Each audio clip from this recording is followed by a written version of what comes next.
ആരാണ് നബി തങ്ങളെ അപകീർത്തിപ്പെടുത്തുന്നത്? ആരാണ് അല്ലാഹുവിന്റെ റസൂലിനെ അപകീർത്തിപ്പെടുത്തുന്നത്?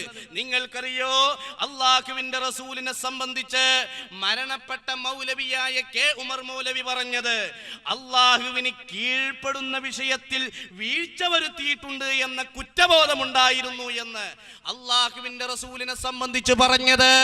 എന്റെ ശബ്ദം ശ്രവിക്കുന്നവരെ, കാസറ്റ് റെക്കോർഡ് ചെയ്യുന്നവരെ, നിങ്ങൾക്ക് എന്താണ് അതിനെ സംബന്ധിച്ച് പറയാനുള്ളത്?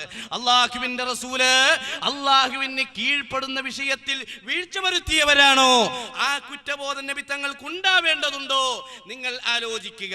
അല്ലാഹുവിന്റെ റസൂല് പറഞ്ഞത്, ഇന്നി റസൂലുള്ളാഹ്, ഞാൻ അല്ലാഹുവിന്റെ റസൂലാണ്, ഞാൻ ഒരിക്കലും തെറ്റ് പ്രവർത്തിക്കുകയില്ല എന്ന് അല്ലാഹുവിന്റെ റസൂല് പറയുമ്പോ പിന്നെ എന്തിനാണ് ആ നബി തങ്ങളെ അപകീർത്തിപ്പെടുത്തുന്നത്? ഈ രൂപത്തിൽ അല്ലാഹുവിന്റെ റസൂലിനെ സാധാരണക്കാരനാക്കുകയും നബി തങ്ങളെ വ്യക്തിത്വത്തെ ഇടിച്ചു താഴ്ത്തുകയും ചെയ്ത് അപമാനിക്കുന്നത് ആരാണ്? അല്ലാഹുവിന്റെ റസൂലിനെ ഒരു സാധാരണ പയ്യനാക്കിക്കൊണ്ട് പ്രവാചകത്വം ലഭിക്കുന്നതിന്റെ മുമ്പുള്ള കാലഘട്ടത്തെ സംബന്ധിച്ച് ഒരു മൗലവി പറയുന്നത് കാണുക. മുഹമ്മദ് നബി സല്ലല്ലാഹു അലൈഹി വസല്ലം ഒരു മനുഷ്യനായിരുന്നു. അദ്ദേഹം ഒരു മനുഷ്യനായിരുന്നു. ഞാൻ പറഞ്ഞല്ലോ, 40 വയസ്സ് വരെ അറബികൾക്കിടയിൽ ജീവിച്ച ഒരു സാധാരണ അറബി പയ്യൻ. 40 വയസ്സുവരെ അറബികൾക്കിടയിൽ ജീവിച്ച ഒരു സാധാരണ അറബി പയ്യൻ. ആരെ സംബന്ധിച്ച്? അല്ലാഹുവിന്റെ റസൂലിനെ സംബന്ധിച്ച്. എന്റെ പ്രിയപ്പെട്ടവരെ, ഹബീബായ മുത്തു മുഹമ്മദ് മുസ്തഫ അവിടുന്ന് പറഞ്ഞത് എന്താണ്? ഇന്നി ലഅരിഫു ഹജറൻ യുസല്ലിമു അലയ്യ ഖബ്ല അൻ ഉബ്അസ. പ്രവാചകത്വം ലഭിക്കുന്നതിന്റെ മുമ്പ് ഞാൻ കല്ലുകളുടെ സലാം കേൾക്കാറുണ്ടായിരുന്നു, കല്ലുകൾ എനിക്ക് സലാം പറയാറുണ്ടായിരുന്നു. സാധാരണ പയ്യനല്ല. അവിടുത്തെ ജനനം അത്ഭുതമാണ്, ജീവിതം അത്ഭുതമാണ്. വാനലോകത്തേക്ക് തന്റെ പ്രകാശപൂരിതമായ വദനങ്ങൾ ഉയർത്തിയാൽ മഴ വർഷിക്കപ്പെടാറുള്ളത് സഹീഹുൽ ബുഖാരിയിൽ തന്നെ കാണാം. അപ്പോൾ അല്ലാഹുവിന്റെ റസൂലിനെ സംബന്ധിച്ച് സാധാരണ പയ്യൻ എന്ന് പറഞ്ഞത് ഇതൊരിക്കലും പൊറുക്കാൻ പറ്റുമോ പ്രിയപ്പെട്ടവരെ? മാത്രമല്ല, പ്രവാചകത്വത്തിന് ശേഷവും നബി തങ്ങളെ സാധാരണക്കാരനാക്കിയത് ഇവിടെയുള്ള കുട്ടികളെ പഠിപ്പിച്ചിരുന്നു. എന്തിനധികം ഇവിടെ സംസാരിച്ച ബാലുശ്ശേരിക്കാരൻ മൗലവി തന്നെ ഒരു സ്ഥലത്ത് പ്രസംഗിക്കുന്ന ശബ്ദമൊന്ന് നിങ്ങൾ കേൾക്കുക. മൗലവി പറയട്ടെ. പറയുക പ്രവാചക, ഇന്നമാ തീർച്ചയായും നിശ്ചയമായും അനബശർ, ഞങ്ങൾ ഒരു മനുഷ്യനാണ്. എന്നിട്ട് പറയണെന്തറിയോ? മിസ്ലുക്കും, നിങ്ങളെപ്പോലെ. ആ നിങ്ങളെപ്പോലെ എന്ന് റസൂല് പറയുമ്പോൾ അത് ആരോടായിരിക്കും? ആ റസൂലിന്റെ പ്രഥമ സംബോധിത സമൂഹത്തോട്. അതിൽ മുസ്ലിങ്ങളുണ്ട്, ക്രിസ്ത്യാനികളുണ്ട്, ജൂതന്മാരുണ്ട്. അവരോട് പറയാൻ ഞാൻ നിങ്ങളെപ്പോലെ. അത് ഏതൊക്കെ കാര്യത്തില്? കാഴ്ച, കേൾവി, മറവി. നോക്കൂ, നബി സല്ലല്ലാഹു അലൈഹി വസല്ലമ തങ്ങൾ അവിടുന്ന് ഞാൻ നിങ്ങളെപ്പോലെയുള്ള മനുഷ്യരാണ് എന്ന് ഖുർആൻ പ്രഖ്യാപിക്കാൻ പറയുകയാണ്.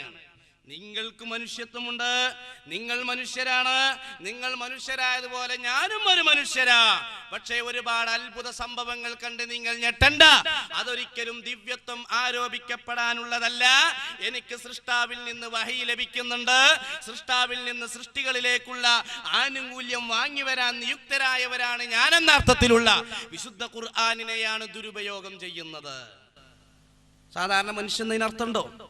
എങ്കിൽ മറ്റൊരായത്താണല്ലോ, വമാമിൻ ദാബത്തിൻ ഫിൽ അർദ് വലാ താഇറുൻ യതീറു ബിജനാഹിഹി ഇല്ലാ ഉമമുൻ അംസാലുക്കും. ലോകത്തെ ഏത് പോത്തുകളുണ്ടെങ്കിൽ നിങ്ങളെ പോലുള്ള ഉമ്മത്തുകളാണ്. അതിന്റെ അർത്ഥം മനുഷ്യന്മാരൊക്കെ പോത്തുകളാണെന്നാ? മനുഷ്യരൊക്കെ മൃഗങ്ങളാണെന്നാ? പക്ഷിയാണെന്നോ? അല്ല. പിന്നെ അവരൊരു സമുദായമായതുപോലെ അള്ളാഹുവിന്റെ അടുക്കൽ നിന്ന് റിസ്ക് ലഭിക്കുന്ന, അള്ളാഹുവിന്റെ ആനുകൂല്യം ആർജിക്കുന്ന ജീവജാലങ്ങളായതുപോലെ മനുഷ്യരും അങ്ങനെ തന്നെ അതിനർത്ഥമുള്ളൂ. ഏതായിരുന്നാലും അള്ളാഹുവിന്റെ റസൂല് മലക്കല്ല, ജിന്നല്ല, മനുഷ്യേതര പ്രകൃതിക്ക് അപ്പുറത്തുള്ള ഒരു വ്യക്തിത്വമല്ല. തിന്നുന്നവരാണ്, കുടിക്കുന്നവരാണ്, ഉറങ്ങുന്നവരാണ്. അതുപോലെയുള്ള മനുഷ്യർക്കുണ്ടാവുന്ന ഗുണങ്ങൾ ഉള്ളതാണ് എന്നേ അർത്ഥമുള്ളൂ. അതിന്റെ അർത്ഥം സാധാരണ കേൾവി എന്നല്ല, അതിന്റെ അർത്ഥം സാധാരണ കാഴ്ച എന്നല്ല. അള്ളാഹുവിന്റെ റസൂലിന്റെ കാഴ്ച സാധാരണ കാഴ്ചയല്ല. എന്തുകൊണ്ട്? ഇരുന്ന ഇരിപ്പിൽ നിന്ന് ബഹുമാനപ്പെട്ട നബി തങ്ങൾക്ക് ബൈത്തുൽ മഖ്ദിസ് കാണാൻ കഴിയുമായിരുന്നു. നിസ്കരിക്കുന്നതിന്റെ മുമ്പിൽ വെച്ച് സ്വർഗം നരകവും കാണാമായിരുന്നു. നടക്കുന്ന സമയത്ത് ഖബറിന്റെ ഉള്ളിൽ ശിക്ഷിക്കപ്പെടുന്നത് കാണുമായിരുന്നു. സഹീഹുൽ ബുഖാരിയിൽ വളരെ വ്യക്തമായി കൊണ്ടു തന്നെ പറഞ്ഞത് കാണാം.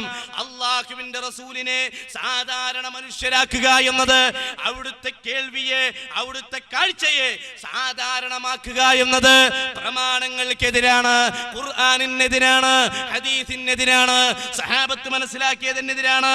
ഇന്നലകളിലെ മഹാരഥന്മാരായ പണ്ഡിതന്മാരൊക്കെ വിമർശിച്ചതിന്, ഇവിടെ വിശദീകരിച്ചതിന് എതിരാണ് എന്ന് സാന്ദർഭികമായി ഉണർത്തുകയാണ്.